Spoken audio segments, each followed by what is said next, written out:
Action. Assalamualaikum warahmatullahi wabarakatuh. Waalaikumsalam warahmatullahi wabarakatuh. Selamat pagi menjelang siang teman-teman. Apa kabar? Sehat? Sehat tapi kurang semangat. Oke, Bapak boleh ya sekarang ketika Bapak bertanya apa kabar teman-teman? Teman-teman menjawab alhamdulillah luar biasa. Allah Akbar. Bisa? Coba. Apa kabar teman-teman? Alhamdulillah luar biasa. Allah Akbar. Oke. Sekarang Bapak absen dulu ya.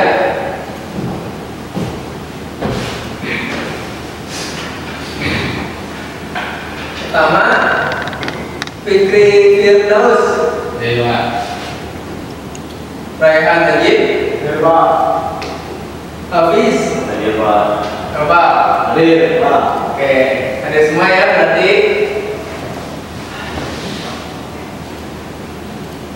Kayaknya ada yang masih ingat kan kemarin Bapak menjelaskan mengenai materi apa? Secara fotografi, Pak. Ya, sejarah fotografi. Terus ada apa lagi teman-teman? Segitiga exposure, Pak. Segitiga exposure. Nah, terus segitiga exposure itu adalah materi yang bakal kita bahas teman-teman. Sebelum kita bahas, Bapak melihat kalian tuh masih kurang semangat nih. Coba Bapak tes dulu ya kefokusan kalian. Ada yang tahu teman-teman ini gambar apa? Upaya.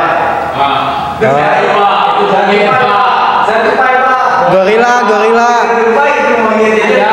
Gorila. Upaya. Tupai namanya. Coba yang mengira ini gambar tupai. 1, 2, 3 yang mengira ini gambar monyet berapa? Dua orang. Oke, kita buktikan ya teman-teman. 1, 2, 3. Ya. Gorila anjing. Tupai namanya. Nah ya. Oke. Selanjutnya kita langsung aja ya ke pembahasan yaitu ke triangle equation. Jadi di triangle equation ini sudah Bapak menjelaskan panjang lebar mengenai teori-teorinya.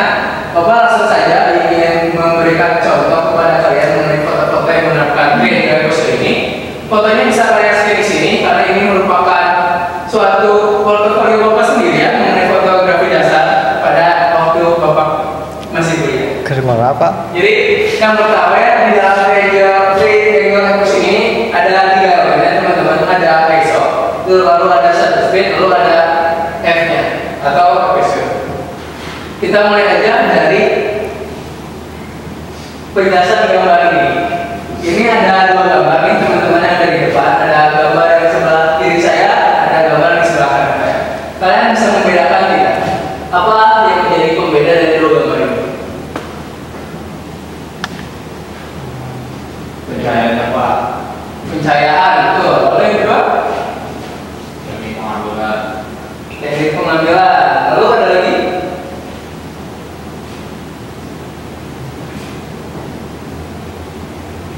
Kelamin, Pak. betul. Lalu yang paling jelas ini yang membedakan ini semua yaitu masalah tempatnya, di mana yang sebelah kiri saya tempatnya indoor, yang sebelah kanan saya tempatnya outdoor. Jadi di sini peran ISO sangat berpengaruh dalam kondisi tempat karena bersifat kesensitivitasan saya. Contohnya di gambar yang ada di sebelah kanan saya, kenapa sih gambar ini bisa ideal itu tajam dan juga terangnya pas? Karena apa? Karena ISO-nya kecil. Kenapa gambar ini menggunakan ISO kecil? Karena berada di luar ruangan. Karena sudah dibantu oleh cahaya alami yaitu cahaya matahari.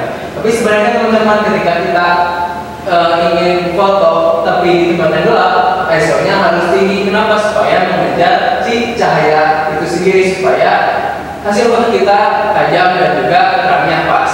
Gitu. Lalu selanjutnya ada foto lagi teman-teman. Ada foto kiri, ada foto kanan. Apa yang menjadi pembeda kedua foto ini?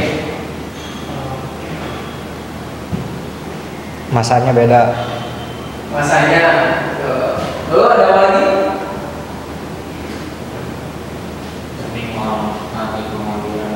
Teknik pengambilannya beda. Oke.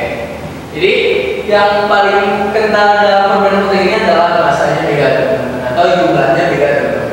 Jadi di sebelah kiri hanya objeknya tuh hanya 2 orang, kalau di sebelah kanan tuh objeknya banyak orang. Jadi bagaimana sih caranya mengambil foto di dua kategori sedemikian rupa dengan kualitas yang pertama? Kalau kita foto di luar dan objeknya hanya dua atau objeknya sedikit, kita boleh menggunakan efek kecil. Kenapa? Karena fokusnya tuh hanya di objek ini saja, jadi sisanya bisa blur. Tapi ketika kita ingin foto banyak orang, dimana semua orang itu harus fokus semuanya, itu efeknya susah teman-teman. Kenapa? Supaya fokusnya ke semuanya begitu. Jadi dengan efek besar fokusnya bisa merata, semua muka orang tertangkap, tapi tidak bisa blur gitu. Lalu selanjutnya ada di foto ini, apa yang membedakan dua foto ini? Kecepatan. Kecepatan shutter. Ya betul, berarti sekarang sudah ada sedikit paham ya mengenai diagram exposure ini. Nah, ini di sini Bapak ingin menjelaskan bagaimana foto ini bisa diambil. Yang di sebelah kiri Bapak, foto ini diambil pastinya harus menggunakan keyboard ya teman-teman, karena di sini tuh kita melukis cahaya di malam hari. Jadi teknik dalam shutter speed itu ada yang tahu nggak? Shutter speed itu apa? Kecepatan dalam menangkap cahaya. Ada lagi?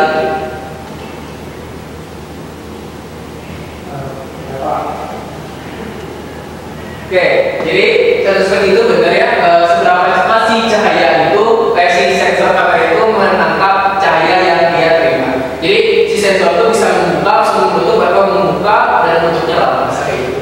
Jadi kalau buat study case foto malam hari live curtain ini adalah si sensor itu membukanya lama, terus menutupnya juga lama, sehingga si cahaya ini tuh dapat terkesan ilusi bergerak. Begitupun sebaliknya, ini kenapa sih air-air ini bisa tertangkap si cipratannya, karena dia langsung kayak ini, langsung menutupnya dengan cepat. Itulah yang menjadi pembeda shutter speed 1/1000 dan ini 1/10 ya. Jadi itulah teman-teman mengenai bagaimana foto yang ideal itu bisa diciptakan. Karena menurut saya foto yang ideal itu adalah foto yang tajam dan juga memiliki cahaya yang pas, teman-teman. Jadi sampai sini ada yang ingin ditanyakan nggak, teman-teman? Jika tidak ada yang ingin ditanyakan, Bapak ingin review kita hari ini sudah belajar apa ya? Ada yang bisa mereview nggak apa yang sudah kalian dapat di pembelajaran pada pagi hari ini? Coba mereka lagi bagaimana apa yang telah kamu dapat di pembelajaran fotografi hari ini? Nah, jadi setelah itu kita belajar tentang layar exposure, di mana ada ISO, ada shutter speed, sama ada aperture atau F, itu sama contoh-contoh fotonya. Oke.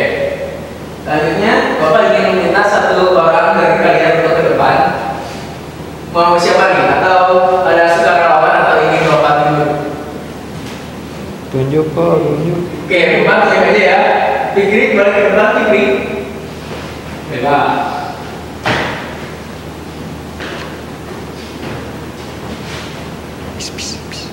Nah, di sini Bapak ingin menanyakan foto yang Fikri bisa lihat di sebelah sini diambil dengan teknik apa? Misalnya Bapak nanya, ketika Fikri ingin menghasilkan foto yang sedemikian rupa, Fikri mengatur ISO di berapa?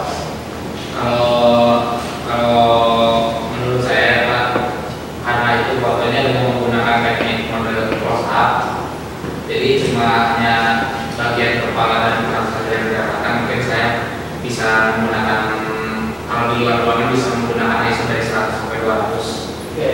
Kenapa tuh Fikri memutuskan foto yang sedemikian rupa tuh ketika di luar ruangan harus 100 sampai 200? Karena di luar ruangan itu sudah mempunyai cahaya yang cukup dari bantuan matahari.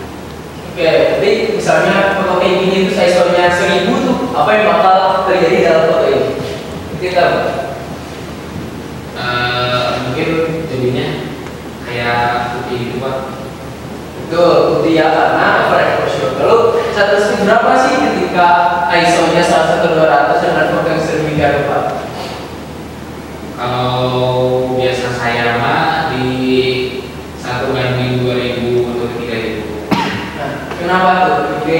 bisa buat 1/2 kayak gitu? Karena saya tuh kayak lebih suka yang agak terang dikit, tidak terlalu gelap. Tuh, sekali. Sama 1/2 itu berarti makin cepat atau makin lambat? Makin cepat. Oke, cepat. Jadi kan buat foto kayak gini emang lebih ke ekspresi kan, Ya. jadi maksud itu yang cepat banget ya. Nah, lalu buat efek zoomnya, Fikri ingin menerapkan berapa buat foto yang kayak gini? Gimana Pak? Buat efek zoom atau bukannya saya, cocoknya di berapa nih kira-kira? Kenapa? Mungkin di 2,2. 2,2 kenapa? Karena bagi saya itu udah cukup banget buat penggunaan lensanya. Oke, tapi kalau ingin backgroundnya juga detail, itu menggunakan yang berapa? Itu di 5 kalau nggak salah. Oke, karena bukannya lebih sama ya, lebih besar juga. Oke, terima kasih Fikri. Saya baru kembali. Oke, jadi kalau kalian di sini sudah memahami ya mengenai dari postur itu ada ISO, ada shutter speed, sama ada ratio ya, itu bukan bisa. Jadi mungkin segitu saja yang dapat Bapak sampaikan pada pertemuan kali ini. Lalu selanjutnya Bapak ingin memberikan tugas kepada kalian buat minggu depan. Tolong masing-masing dari kalian membuat 3 foto mengenai ISO, shutter speed, sama ratio sesuai dengan apa yang sudah Bapak contohkan tadi. Bapak dipahami anak-anak? Oke, mungkin segitu saja dari Bapak cukupkan. Semoga ilmu ini bisa bermanfaat bagi kalian semua dan juga kalian bisa memahami ini dengan benar-benar dan juga kalian bisa bijaksana dalam melakukan fotografi. Gitu. Karena fotografi itu masalah seni dan juga masalah ya. Jadi segitu saja dari Bapak. Terima kasih. Wassalamualaikum warahmatullahi wabarakatuh. Waalaikumsalam warahmatullahi wabarakatuh.